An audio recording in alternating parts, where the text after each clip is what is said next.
제가 할 주제는 매체 세대 아이들을 위한 통합 독서인데요. 저는 독서 강의한 지가 올해로 한 10년 됐어요. 그러니까 제가 처음 시작할 때는 독서가 정말 부민 시대였어요. 그래서 전국으로 도서관으로도 많이 다녔는데 요즘 도서관에서 독서 강의하는 거 보셨어요? 잘 힘들어요. 진짜 독서는 중요하다고 많이 강조했는데 오히려 강의는 더 줄었거든요. 저도 독서 강의 지금은 거의 나가는 게 없거든요. 그래서 왜 이렇게 됐을까라는 거를 저는 매체라는 걸 또 연결시켜서 오늘 통합독서라는 주제로 강의를 시작하도록 하겠습니다.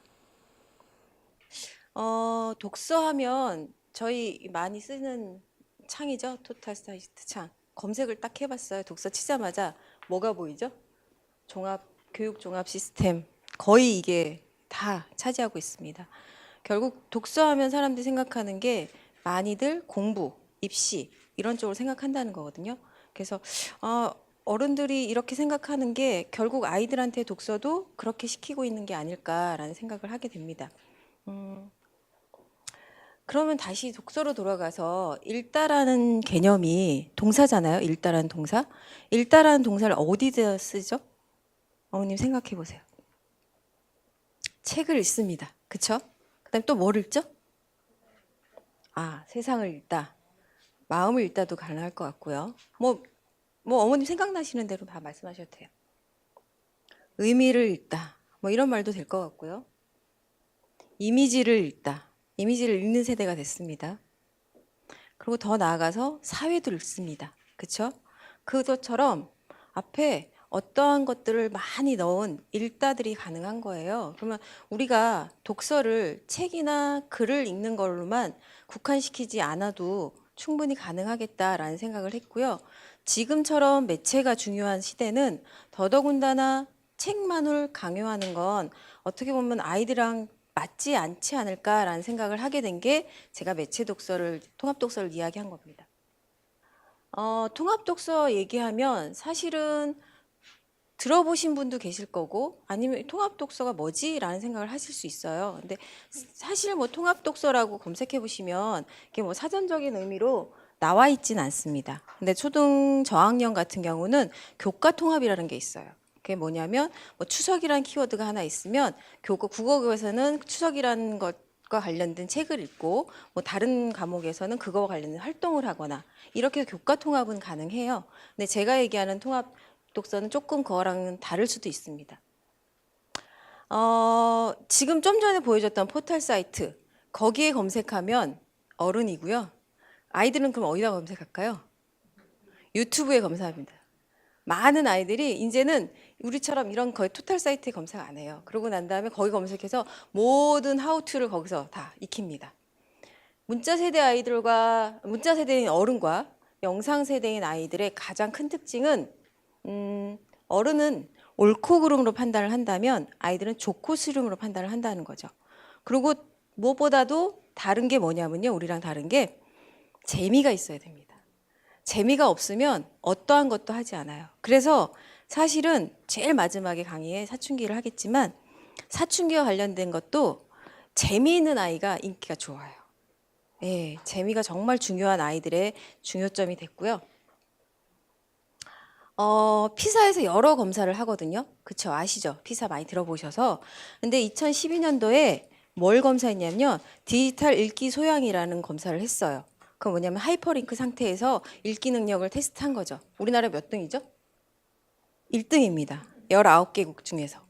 그만큼 우리 아이들이 영상으로 해서 하이퍼링크 상태에서 그걸 읽기를 많이 하고 있다는 얘기거든요. 요즘 세대의 아이들 책 안 읽는다고 되게 걱정 많이 하시잖아요. 심지어 어떤 분은 지금처럼 책을 읽지 않았다가는 이 아이들이 커서 어른이 됐을 때 그 사이가 걱정이 된다라고 할 정도예요. 근데 우리 아이들은 그만큼 많이 읽고 있다는 얘기예요. 근데 거기서 또 놀라운 지표 하나는 뭐냐면 이건 프린트된 우리가 얘기하는 독서라고 얘기하는 부분이거든요. 분홍 색깔이. 근데 OECD 평균보다 높아요. 그리고 그렇게 낮지 않아요. 우리 아이들이 책을 읽지 않는다고 하지만 읽고 있다라는 얘기거든요. 네. 책에 관한 것도 그렇고 그러면 제가 이게 계속 말씀드리는 매체 읽기를 다시 한번 볼게요. 제가 한 4가지 사례를 말씀을 드릴 거예요. 왜냐하면 통합 독서에 대한 개념도 그렇고 정말 모르겠는데 그걸 제가 뭐 구구절절 이렇게 설명드리는 것보다 사례로 몇 가지 말씀드리면 아 그런 거구나라는 걸 알 수 있기 때문입니다.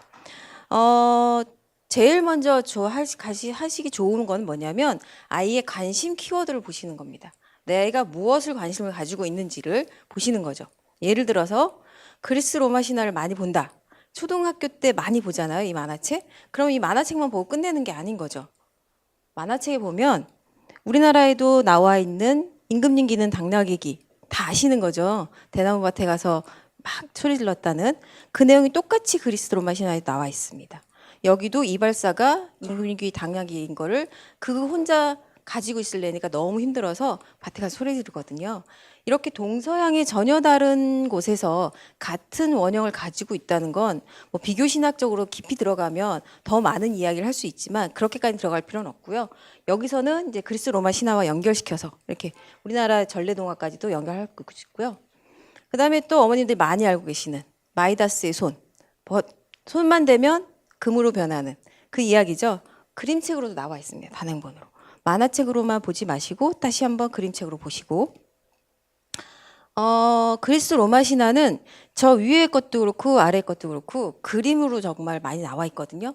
명화도 보고요. 조각도 보고 그리스 로마 신화에서 확장시킬 수 있는 통합 독서를 할 수 있는 거는 예술 분야로 할 수 있어요. 신화도 할 수 있지만 제일 마지막에 있는 장면은 뭐냐면 지금 젖을 이렇게 드러내고 있는 신은 여신은 헤라입니다.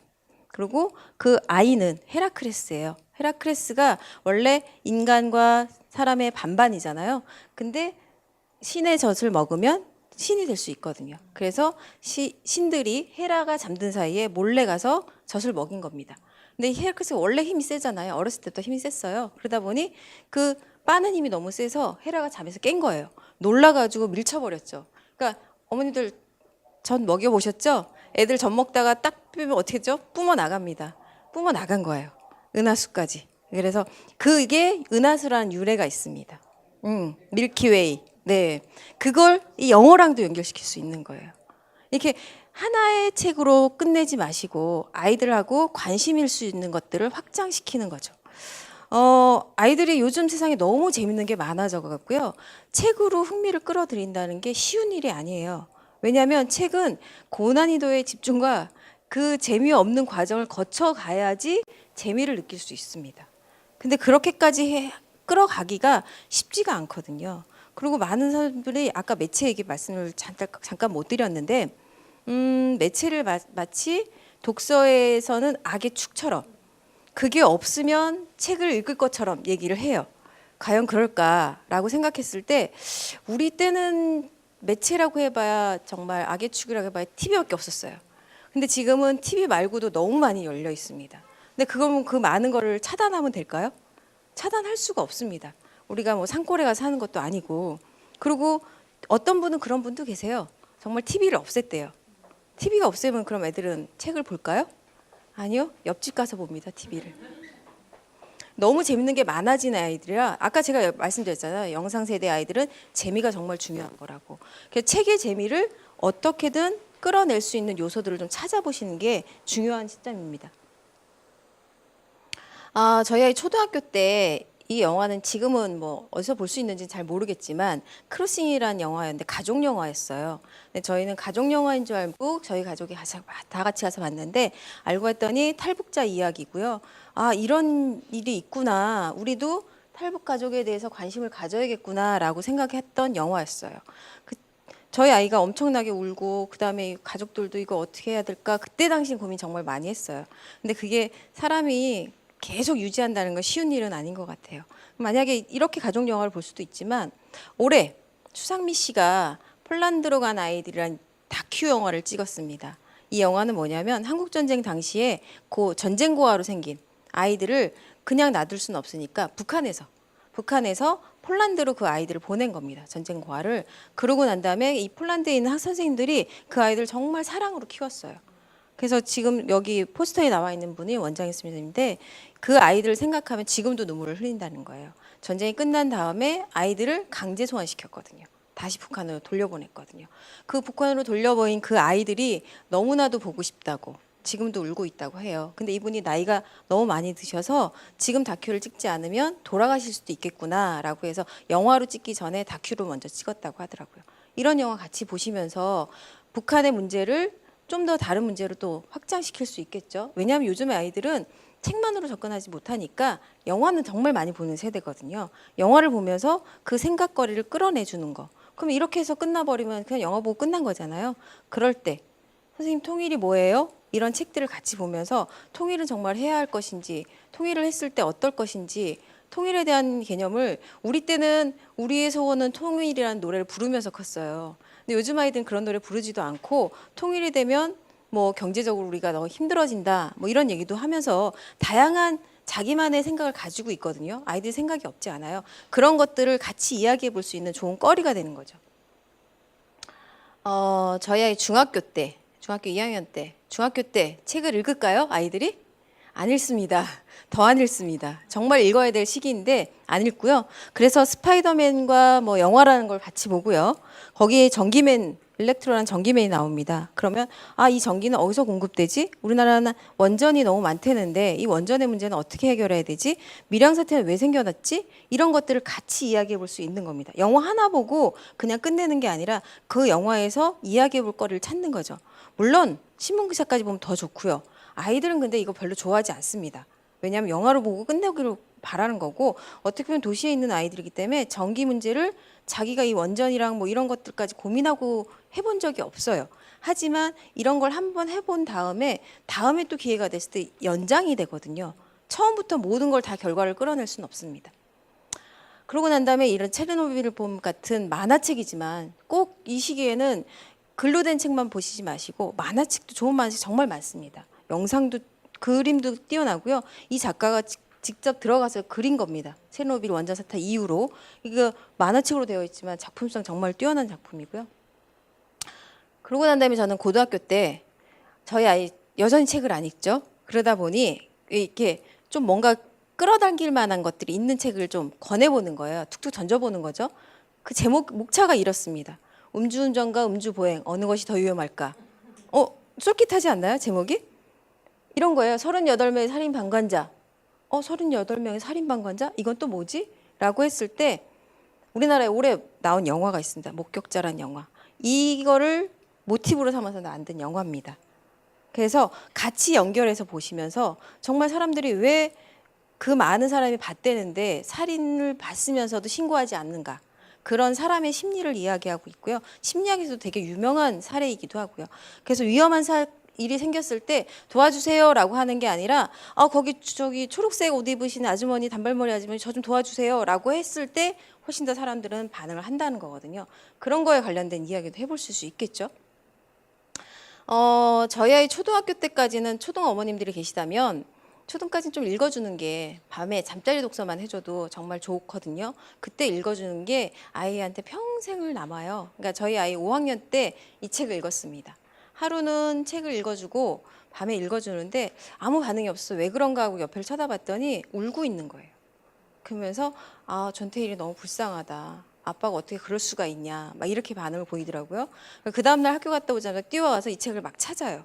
이 책 어딨냐고. 뒷부분이 너무 궁금하다는 거죠.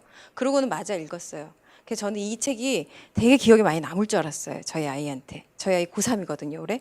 그래서 그 얘기를 물어봤어요. 어떠냐고. 그랬더니 글쎄 그랬었나? 책 내용은 기억을 못해요.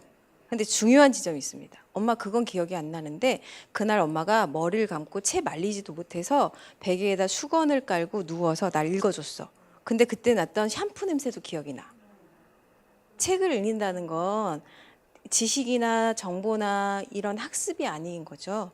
정서를 충분히 담을 수 있다는 얘기고요. 그래서 독서가 치료의 효과도 있다는 얘기고요. 어떤 분이 그러셨습니다. 자긴 책을 별로 좋아하지 않지만 엄마가 어렸을 때 볕 좋은 마루에서 자기를 눕히고 읽어줬던 그 시가 자기가 어른이 됐을 때 그 힘든 시절마다 떠올리면서 힘이 된다고 해요. 아마 일다의 여러 가지 일다 중에서도 정서를 읽고 이미지를 읽고 하는 것 중에 그것도 포함되지 않을까 싶습니다. 제가 마지막으로 예, 다니엘 페나크의 소설처럼이라는 책이 있습니다. 여기 독자의 10대 권리라는 책이 있는데요. 나오는데 첫 번째가 뭐죠? 읽지 않을 권리입니다. 독자는 읽지 않을 권리가 있습니다. 책을 읽지 않는다고 큰일 나지 않습니다. 지금 책을 꼭 읽어야 되는 시대도 아니고요. 그래서 우리 아이들한테 책을 읽는 즐거움을 다시 돌려주는 그런 게 중요하지 않을까라는 생각을 해봅니다. 제 강의가 15분 강의잖아요. 사실은 2시간짜리 강의를 15분을 줄였기 때문에 아마 지금 이것만 듣고는 도대체 감을 좀 잡기도 어렵고 좀 아쉬운 점이 있으실 겁니다. 아마 다음 기회가 되면 더 많은 이야기를 들려드릴 수 있지 않을까 싶습니다. 제 강의 여기서 마치겠습니다. 감사합니다.